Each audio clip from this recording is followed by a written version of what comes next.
Alrighty, everybody, we just got our okay to start our planetarium show, folks.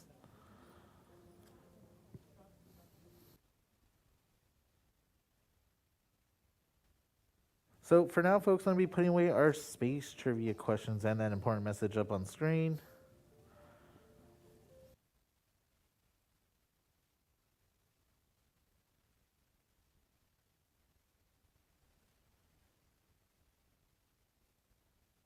And now, folks, I'm going to be changing the lighting in this room so it better adapt our eyes. And welcome everybody to the Morrison Planetarium. Really quickly, I just want to introduce myself. My name is Christian. I want to be your planetarium presenter. I'm very happy to see everybody here inside the Morrison Planetarium Dome. It's my favorite place to be. And the reason why is because everything that you see in purple is going to be one really big screen, thanks to the help of 6 different projectors hidden throughout our planetarium dome. If you're looking for a projector system, it's hidden just below the purple glow. And folks, the show that we're going to be doing right now is different from all the other ones we've done here today. This one's special and close to my heart. This one's called Tour of the Universe. And in this show, it's completely live, so you're going to hear my voice for the next 30 minutes as I free fly us through space.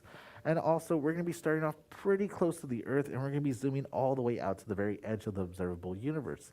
So hopefully by the end of the show, you won't have an existential crisis of where we are in space. But to put it into perspective, we're pretty small in the grand scheme of things, so just a forewarning.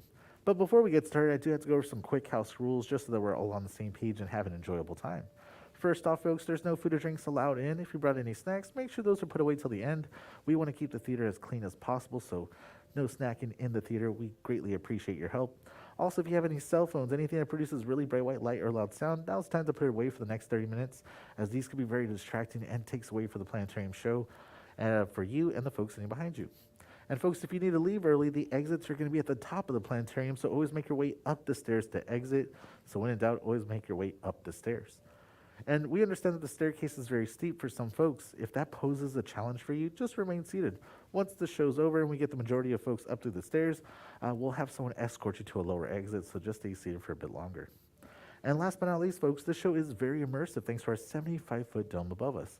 If at any point during the show you start to feel overwhelmed, you start to experience motion sensitivity, there's a really quick and easy trick to ground yourself. All you got to do is close your eyes, take in a few big deep breaths, then your brain will remember that you're sitting in a planetarium in San Francisco and not hurtling across the universe, at least not more than the usual. But with that being said, it looks like we're ready to go. So I invite y'all to sit back, relax, and let us begin our tour of the universe.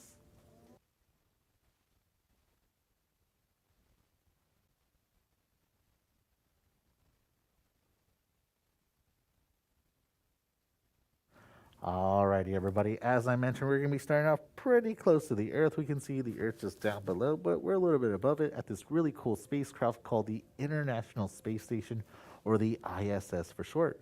And a lot of people tend to ask me, hey, Christian, what is the International Space Station? I hear about it all the time in the news and articles, but I don't really know what it is. Could you explain it for me? Well, of course, folks.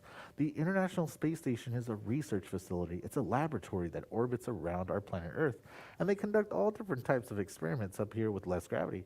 Some of the experiments are things like what happens when you try to grow plants in space? Do the plants grow the same? Which way do the roots grow with less gravity? Another one of my favorites is what happens when you try to spark a match in space? Does the flame act the same? Does that act differently with less gravity as well? So again, one big research facility orbiting around our world, and it's such a cool thing, all put together by many nations across our planet, hence the International Space Station. And folks, this thing looks really big here in our planetarium dome, but it's not that big in actuality. It's only about the size of an American football field. If you've never been to an American football game, don't worry. You can also use the entire California Academy of Sciences, the museum we're sitting in right now. That's about how big it is. And also, folks, what's really impressive is that this thing is going incredibly fast. The International Space Station is traveling at a whopping 17,000 miles per hour, where it orbits once around the Earth every 90 minutes, and it experiences 16 sunrises and 16 sunsets a day. Whew, how romantic. And this also looks really far away from our planet Earth, but it's not that far either. It's only about 225 miles away from our planet. So 225 miles for us Californians, that's not too bad. That's like going from San Francisco to Santa Barbara, a nice little road trip to get away with the family for the weekend. So not too bad, folks. But to tell you the truth, this is as far as we put humans out into space nowadays, only 225 miles above the surface of our world. And the reason why is, well, because traveling into space is very expensive. You have to build yourself a rocket ship or buy yourself one. And then once you get that, you have to account for a lot of rocket fuel. You're going to need so much rocket fuel, you got to be able to leave the Earth's gravity. And then once you get all that acquired, you have to account for all the food, water, all the air you're going to be breathing while you're out here in space. So the bill gets quite costly quite rapidly. But the International Space Station, folks, is just the first stop in our tour of the universe. So now we're going to see it slowly fade to the Earth down below. Looks like we're hovering just above Seattle, Vancouver area. And before we lose track of the International Space Station, I want to add a nice little orbital path so we can see it as it slowly disappears.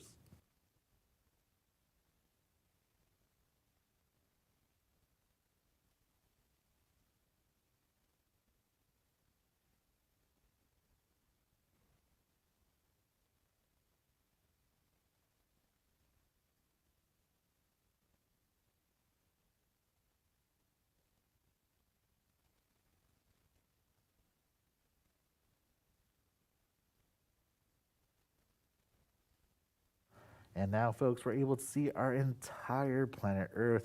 And I want to let you know that the space program that we're using here inside the Morrison Planetarium is something that you can go home and download if you want to fly through space, just like how I'm doing. The space program that we're using in here is something called OpenSpace.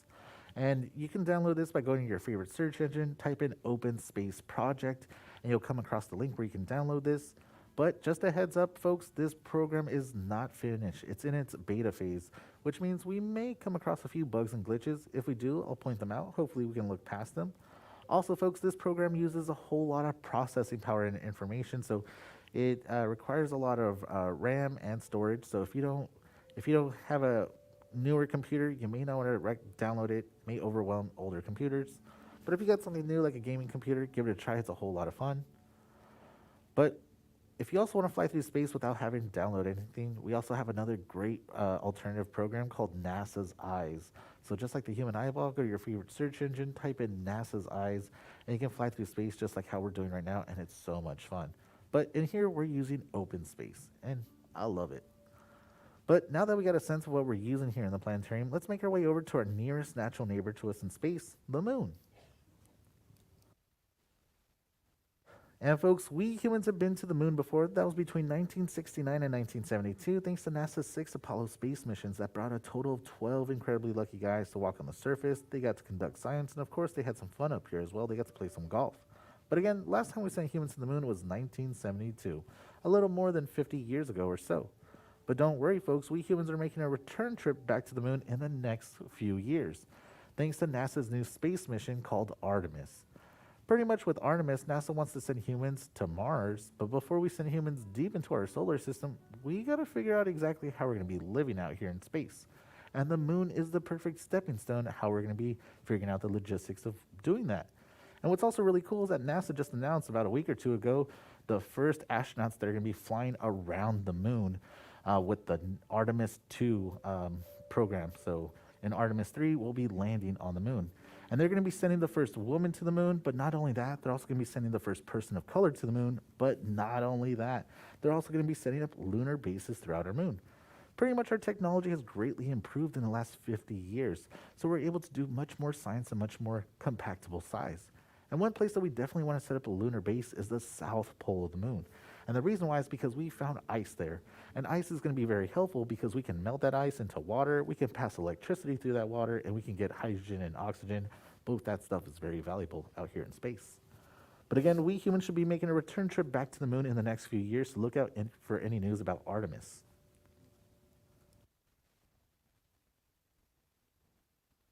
And folks, when we look up at the moon here from Earth, sometimes the moon feels incredibly close. It feels like you can reach out your arms and touch it.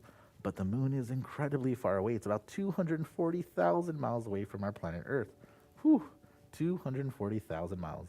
Some of the adults in this room may have a car with that many miles on it. And if you take better care of your car than I do, you can even imagine driving to the moon if you drove for about 4 months, nonstop, going about 80 miles per hour. Although, folks, I wouldn't recommend it. The roads out here are poorly maintained. Hee hee hee. And from here on out, folks, we're going to need to use a more useful measuring stick because at this scale, using miles is kind of like using inches to describe the distances between cities because space is so big. So astronomers use a more convenient measurement known as light speed. And folks, light travels at a mind-boggling speed of 187,000 miles per second. That's roughly about 300,000 kilometers per second. So while it took the astronauts more than 3 days to reach the moon, traveling faster and farther than any human has done so or since, it only takes light 1.5 seconds to cross that distance at the speed of light.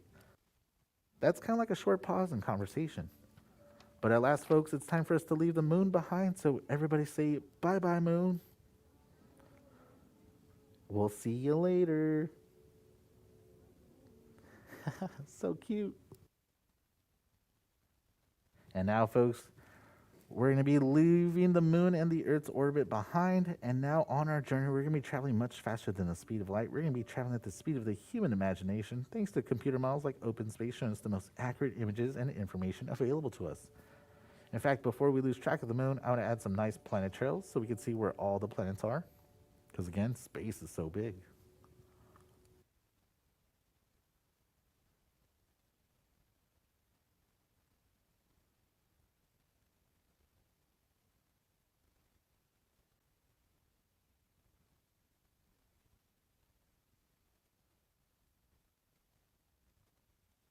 And now, folks, the nearest star to us, the sun, should be coming into view. So here comes the sun. Do do do do do. And folks, the sun is also incredibly far away. It's about 93 million miles away from our planet Earth. 93 million miles. That is a good distance. And in terms of speed of light, that's not too far. It's only about 8.5 minutes at the speed of light. And this is really cool because let's say the sun was to turn off all of a sudden, that last bit of sunlight would take 8.5 minutes, travel at 93 million miles, and then all of a sudden the daytime on Earth would become nighttime. And again, this is such a cool concept because let's say we're looking at a star that's 70 light years away from our Earth. Well, we're seeing that star as it looked like 70 years ago because the light that just reached us took 70 years to travel to get to us. So when you look at really far away objects in space, it's like looking back in time in a sense. Pretty cool. But now that we have a nice bird's eye view of our solar system, let's do a quick refresher of what we have. Right in the middle is our star, the sun. The closest planet to the sun, we have Mercury, then we have Venus, Earth, that's us, and then Mars. These are the rocky terrestrial planets. These are places where we can actually land a spacecraft on. Although a couple of them you don't really want to because it's way too hot. And then past the orbit of Mars, we have this really cool thing called the main asteroid belt, and this is where you're going to find a majority of the asteroids. There is a lot of them, folks. And then past the asteroid belt, you have the really big planets, the gas giants, the Jovians. We have Jupiter, the largest of them all. Then we have Saturn, famous for its rings. Then we have our icy gas giants. We got Uranus, the funny one, and Neptune. And of course, we can add everyone's favorite and lovable dwarf planet, Pluto. So here comes the orbit of Pluto, just on the very top left of our screen. And a lot of people don't realize that Pluto hangs out here in this outer part of our solar system called the Kuiper Belt. And some of you are probably wondering to yourself, what's the Kuiper Belt? I've never heard of that before. Well, folks, this is the Kuiper Belt. So the Kuiper Belt's like a second asteroid belt past the orbit of Neptune. And what you're mostly going to find out here are icy asteroids and short period comets. Comets don't stray too far away from the sun. And what's really fascinating is that we pretty much came across this in 2006 because our telescopes and the equipment greatly improved, so we're able to see much smaller objects much further away. And we found more than 400 objects out here in the Kuiper Belt region. And some of this stuff was way bigger than Pluto, so we couldn't call all these objects planets. There was just way too many of them. So all the astronomers and scientists around planet Earth had a great big meeting. They had to figure out what exactly you need to be considered a planet, and they came up with 3 criterias. And folks, that was the day in 2006 when Pluto went from being a planet to a dwarf planet. And that's the really cool thing because with science, as we get better technology, we're able to make and redefine the things that we observe. So science is constantly changing, and that's the really cool thing about it. But I want to put away the Kuiper Belt because that's just a lot to look at. And now, folks, I'm going to be adding on screen some of the many different spacecrafts we sent out in the 1960s and 70s to explore our solar system. So now on screen, we have the trajectories of Pioneer 10, Pioneer 11, Voyager 1, and Voyager 2, and the latest of them all, New Horizons, which flew by Pluto in 2015. All these spacecrafts are all traveling fast enough to escape the sun's gravity and leave our solar system behind. But even the most distant of these robot adventurers, Voyager 1, has not traveled as far as light travels in a single day. In order for sunlight to travel all the way out to the orbit of Pluto, it takes sunlight about 5 hours at the speed of light. 5 hours. Not too bad either. But now, folks, it's time for us to leave our planetary scale behind because now we're going to be heading out into interstellar space, the space between the stars. Distance now becomes so immense, it's going to take us about 4 years at the speed of light just to reach the next star system to us, the Alpha Centauri system.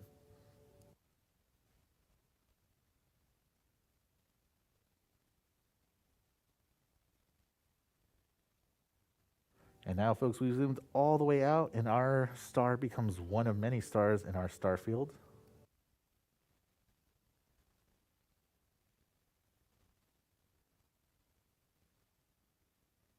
And there's Alpha Centauri in the very forefront of our screen.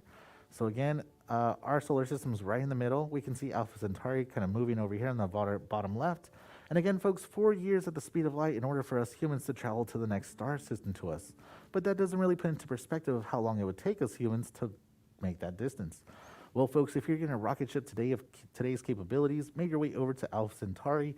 It's going to take you about 8,500 years to make that trip. And that's just a one-way trip. Whew. But let's stop and consider whether humanity has made its presence known beyond our solar system, because now, folks, we're going to be stepping inside something called the radiosphere. And again, we're now inside something called the radiosphere, and this represents... Whoa, one moment. There we go. We're now inside the radiosphere, and this represents the current limits of the most distant radio signals humanity has ever broadcasted, or rather leaked into space, and it extends about 90 light years in all directions, emitting out from the Earth. This first began in the early 1930s with strong radio waves, early television, and radar signal, and then layered the detonation of atomic weapons. All this stuff is emitting electromagnetic radiation strong enough to escape the Earth's ionosphere. And humans were broadcasting well before that, but the earliest radio was not quite powerful enough to escape the Earth. And since all these signals are electromagnetic, they are traveling at the speed of light. So this is kind of like humanity's electromagnetic footprint in the universe. And of course, the radiosphere is constantly expanding at the rate of 1 light year per year. So is anybody out there listening?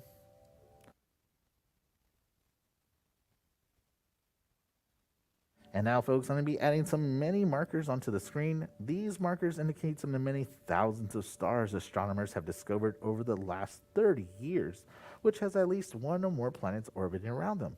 We call these planets exoplanets, and we're looking for any of them that are Earth-like with conditions suitable for life as we know it. So far today, we found more than 5,000 confirmed exoplanets in the nearby vicinity to us, 5,000 other worlds besides our own. And folks, that 5,000 number is going to be increasing because we have space telescopes where the whole purpose is to find as many exoplanets as possible. In fact, if you look towards the left-hand side of our screen, you can see we point our space telescopes in one direction, and we found a whole heap of exoplanets on the right-hand side. So as they continue to scan more and more of the night sky, we'll be finding exoplanets left and right. Not to say if any of them are Earth-like, well, we cannot answer that question quite yet. But new generations of space telescopes are being developed right now, so we've got a little while before we can answer that question. But the more important point here is that quite a few of these planetary systems are within that 90 light year limit of our radiosphere and could have potentially received our signals.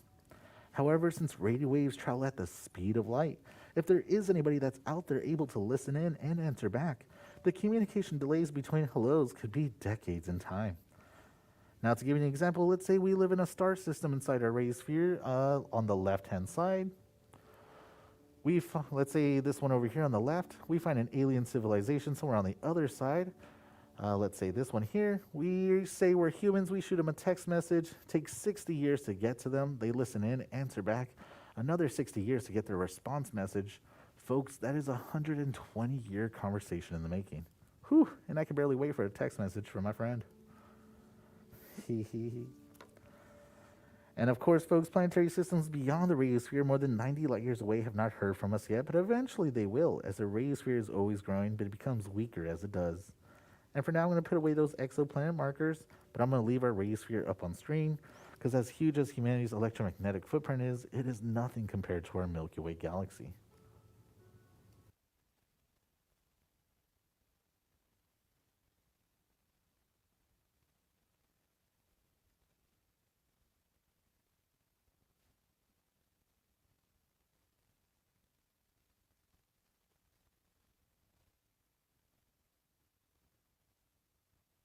Alrighty, folks, we're now looking down at our Milky Way galaxy. This is the galaxy we live in, and I've got to ask, can anybody see their house from here? And folks, our Milky Way galaxy is incredibly large. If you want to cross it from one side to the other, it's going to take you about 130,000 years at the speed of light to cross it once. 130,000 years at the speed of light. And folks, our Milky Way galaxy is so huge, we estimate that there's at least 300 billion stars in our galaxy. If our recent discovery of so many exoplanets just within our small neighborhood within this vast star city is any indication, there could be billions of planets and potentially millions of Earth-like planets throughout our single galaxy. And before we leave the Milky Way, I want to show you what it looks like from the side.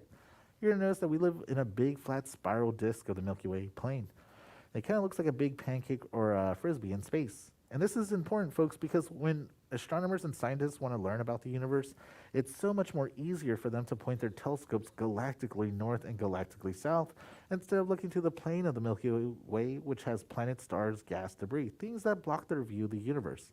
So keep that in mind. We like to point our telescopes galactically north and galactically south. That's going to come important in just a little bit. But folks, the Milky Way galaxy is only one of many hundreds of billions of galaxies that comprise the known universe. So in this giant leap, every single point of light that you're now going to see no longer represents a star, but rather the location of an individual galaxy. Each galaxy containing hundreds of billions, perhaps trillions of stars. And we live in a local galaxy group which contains about 30 galaxies, large and small. Also includes the nearest large spiral to us, the Andromeda Galaxy. Only 2 million light years away, just next door, and heading right for us.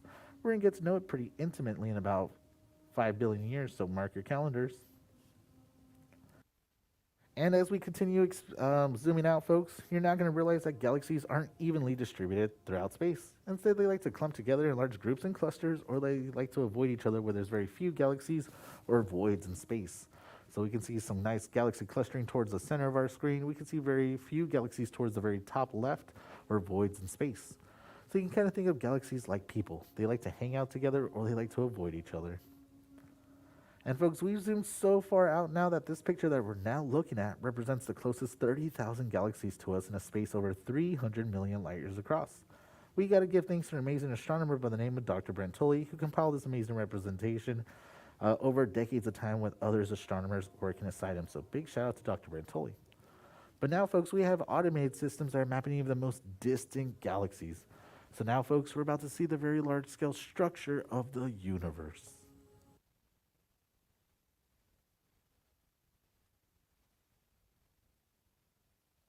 And remember, folks, every single point of light that you're seeing, that's not a star, that's an individual galaxy. Whew, I feel small. And also, folks, the large-scale structure of the universe is not in the shape of a bow tie or butterfly. Remember when I just mentioned that we live in a flat spiral disk of our Milky Way galaxy? Well, if it were to line up our Milky Way, it would line up just down the middle, vertically, just like so. And again, we like to point our telescopes galactically north and galactically south instead of looking through the plane. But astronomers still want to make sure that there was galaxies through the plane of our Milky Way. So we have this nice purple survey of galaxies. You'll notice that we are still able to find galaxies, just not as many and not as far. Pretty much we have to wait for our technology to improve, and once that happens, we'll be able to map out all these areas that haven't been filled in yet. So it's just a matter of time. But we must continue pressing on, folks, because we're almost done with our 30 minutes. It comes by really quickly when you're talking about the universe. And now we're going to be encountering these really distant, faraway objects known as the quasars. And the quasars are going to be represented by orange dots on either side of the large-scale structure. And quasars are short for quasi-stellar radio sources. These blazing objects are all billions of light years away. So now we're looking so far back in the depth of time and space that the most distant quasars represent the universe at a much earlier age. We're nearing the very beginning of galaxy formation. In other words, with the quasars, we're viewing a sort of awkward, gawky teenage version of the universe. And before there was a teenager, there was a baby. So let's press back to a time before planets, before stars, and even galaxies began to form. Folks, we're about to see the very edge of the observable universe.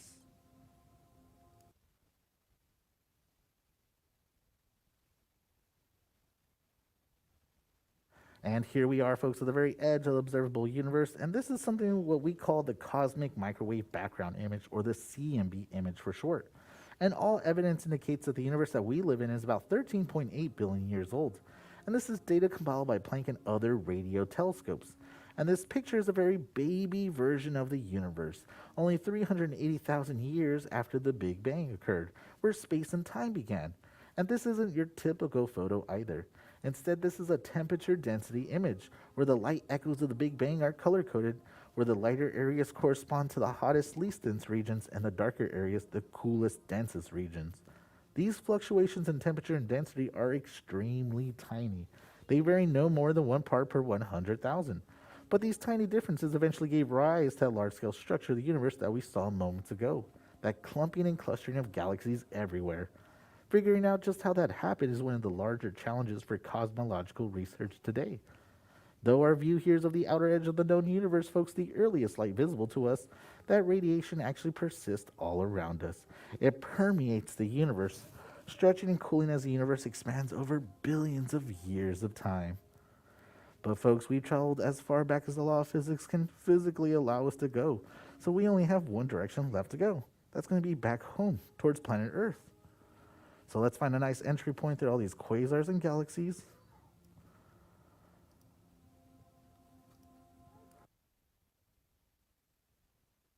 And now, folks, let's make our return trip back to planet Earth.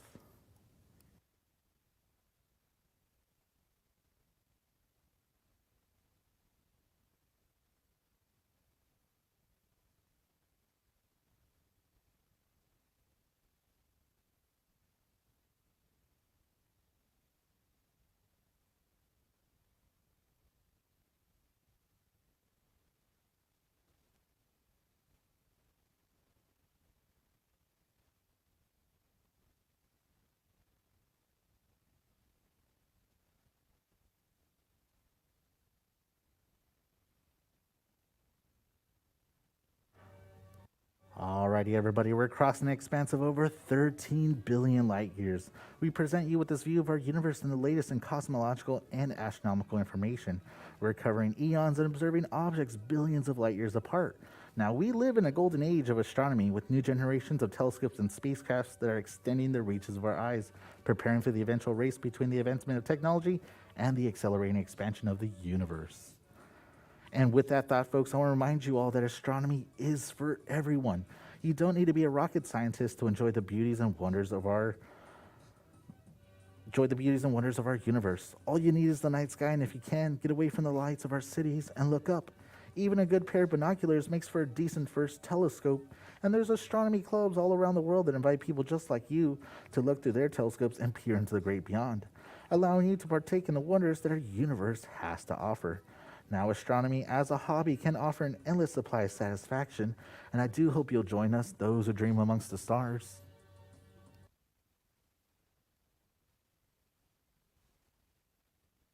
But it looks like we just made our way back into our Milky Way galaxy, folks. We're heading straight for our radiosphere.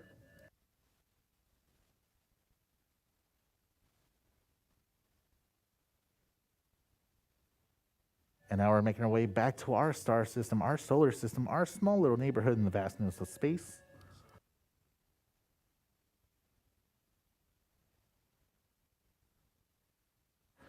And now, folks, we're about to pass those spacecrafts we sent out in the 1970s to explore our solar system, passing the orbit of Pluto in the Kuiper Belt region, and making our way to the third rock from the sun, our homeworld, planet Earth. All the people that we know, love, ever learned about in history all lived on this one planet.